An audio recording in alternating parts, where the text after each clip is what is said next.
మన హిందూ హైందవ పురాణం ప్రకారం ప్రతి ఒక్కరు నిత్య దీపారాధన చేస్తారు. కానీ ఒక్కొక్కరు ఒక్కో విధంగా చేస్తూ ఉంటారు. ఏది ఏమైనా అప్పటికీ మనం చేసే పూజను బట్టి మన ఇంట్లో దైవశక్తులు ఉంటారని మన పురాణాలు చెబుతున్నాయి. ఈ నియమాలు పాటించడం ద్వారా మన ఇంట్లో దైవశక్తులు ఉంటాయి అనే విషయానికి గురించి ఇప్పుడు పూర్తిగా తెలుసుకుందాం.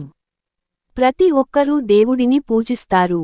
సాధారణంగా ఇంట్లో దీపారాధన చేసేటప్పుడు పూజ గదిలో దీపం వెలిగించి దేవుని మంత్రాలు చదువుతూ పూజలు చేస్తాము. అలాగే దేవాలయానికి వెళ్ళేటప్పుడు దేవునికి కొబ్బరికాయలు తీసుకువెళ్తాము. ఇవన్నీ ప్రతి ఒక్కరు చేస్తారు. కానీ విశేషమైన పుణ్యఫలితం దక్కాలంటే కొన్ని ప్రత్యేకమైన మాలలను తయారు చేసి దేవుని పటాలకు వేసిన దేవాలయానికి తీసుకెళ్లి దేవునికి సమర్పించిన దేవతలు ఎంతో సంతోషించి కోరిన కోరికలన్నీ వెంటనే నెరవేరుస్తారు. దైవానుగ్రహం సులభంగా పొందాలి అనుకునేవారు దేవునికి ఎలాంటి మాలలు సమర్పించాలి, ఏ మాలను సమర్పిస్తే ఎలాంటి శుభప్రయోజనాలు కలుగుతాయి అనే విషయాల గురించి ఈ వీడియోలో పూర్తిగా తెలుసుకుందాం. ముందుగా ఈ వీడియోకి ఒక లైక్ కొట్టి మా ఛానల్ని సబ్స్క్రైబ్ చేసుకోండి. లైక్ కొట్టడం మాత్రం అస్సలు మర్చిపోకండి. మనకు ఏ కష్టం వచ్చినా ముందుగా వెంకటేశ్వర స్వామిని వేడుకుంటాము. వెంకటేశ్వర స్వామికి అత్యంత ప్రీతికరమైన మాలలో తులసి ఆకులు మాల ఒకటి.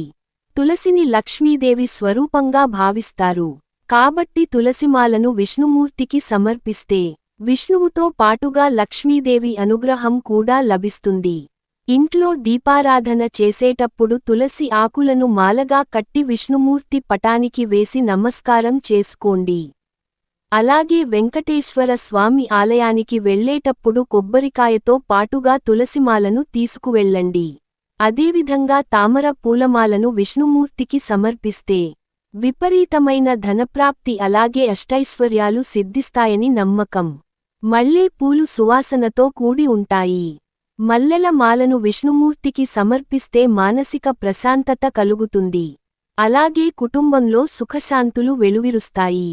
ఇక అనారోగ్య సమస్యలతో బాధపడేవారు చామంతి పూలను మాలగా కట్టి విష్ణుమూర్తికి సమర్పించండి. మీ కుటుంబం మొత్తానికి దీర్ఘాయుస్సు ప్రాప్తిస్తుంది.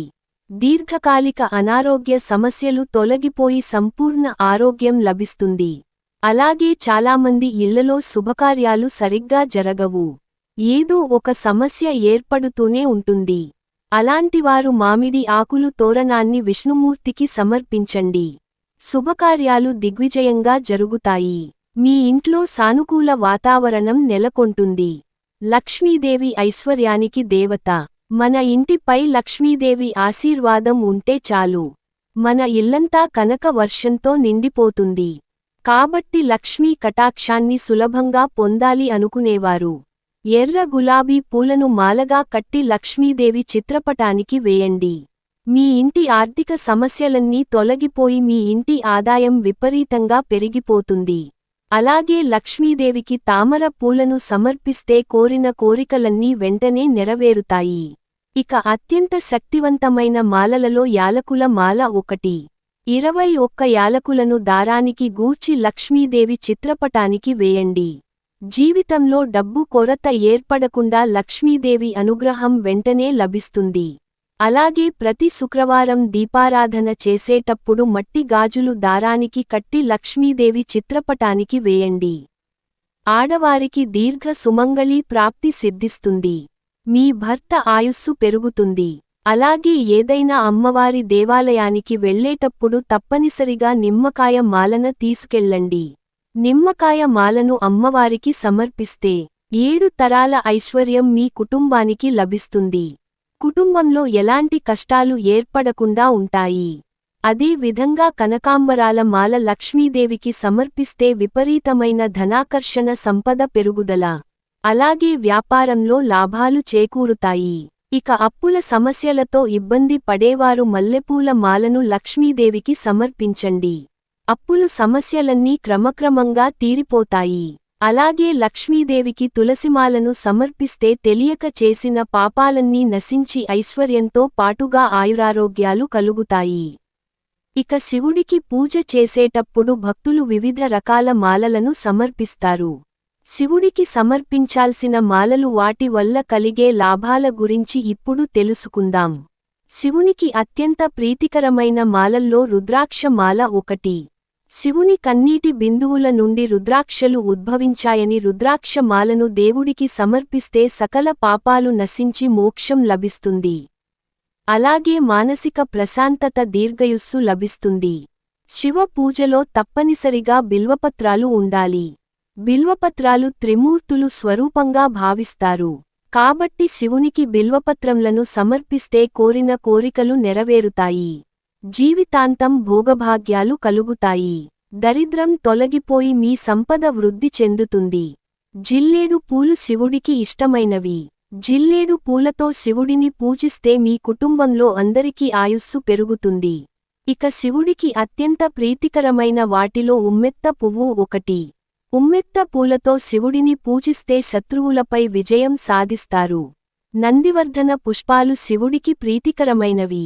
నందివర్ధన పుష్పాలను శివునికి సమర్పిస్తే వైవాహిక జీవితంలో సుఖసంతోషాలు కలుగుతాయి. అలాగే సంతానం లేని వారికి సంతాన ప్రాప్తి కలుగుతుంది. ఇక జాతక దోషాలతో ఇబ్బంది పడేవారు, శని దోషాలతో బాధపడేవారు జమ్మి చెట్టు ఆకులను మాలగా కట్టి శివునికి సమర్పించండి.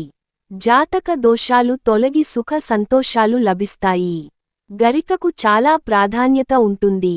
గరికమాలను శివునికి సమర్పిస్తే అకాల మృతి భయం తొలగిపోతుంది. హిందూమతంలో గణపతి ప్రథమ పూజ్యుడు. సకల శుభాలను ప్రసాదించే దేవుడిగా గణపతిని ఆరాధిస్తారు. గణపతికి సమర్పించాల్సిన మాలలు వాటి వల్ల కలిగే ఫలితాలు గురించి ఇప్పుడు తెలుసుకుందాం. గణపతికి అత్యంత ప్రీతికరమైనది గరిక మాల. 21 గరిక పోచలను మాలగా కట్టి వినాయకుడికి సమర్పిస్తే ఆ గణపతి వెంటనే ప్రసన్నుడై కోరిన కోరికలన్నీ తక్షణమే నెరవేరుస్తాడు. అలాగే దీర్ఘాయువు, ఆరోగ్యం, ఐశ్వర్యం లభిస్తాయని నమ్మకం. గణపతికి అత్యధిక ఇష్టమైన పూలల్లో ఎర్రటి మందార పూలు ఒకటి. కాబట్టి మందార పూలమాలను గణపతికి సమర్పిస్తే డబ్బు కష్టాలన్నీ వెంటనే తొలగిపోతాయి. అలాగే వ్యాపారాలు చేసే వారికి అధిక లాభాలు కలుగుతాయి. జాజిపూలు సువాసన భరితంగా ఉంటాయి. జాజి పూలమాలను గణపతికి సమర్పిస్తే కుటుంబంలో గొడవలు ఏర్పడకుండా కుటుంబం అంతా సుఖసంతోషాలతో జీవిస్తారు. అలాగే మీ కష్టాలన్నీ వెంటనే తొలగిపోయి కోరిన కోరికలన్నీ నెరవేరాలంటే ఆంజనేయస్వామికి వడమాలను సమర్పించండి. అలాగే శనగలను నానబెట్టి 108 శనగలను దారానికి గూర్చి ఆంజనేయ స్వామికి సమర్పిస్తే జాతక దోషాలు తొలగి విపరీతమైన అదృష్టం కలిసి వస్తుంది. అదే విధంగా తమలపాకుల మాలను ఆంజనేయస్వామికి సమర్పిస్తే మీ పనుల్లో ఎలాంటి ఆటంకాలు ఏర్పడకుండా ప్రతి పనిలో విజయాలు సాధిస్తారు.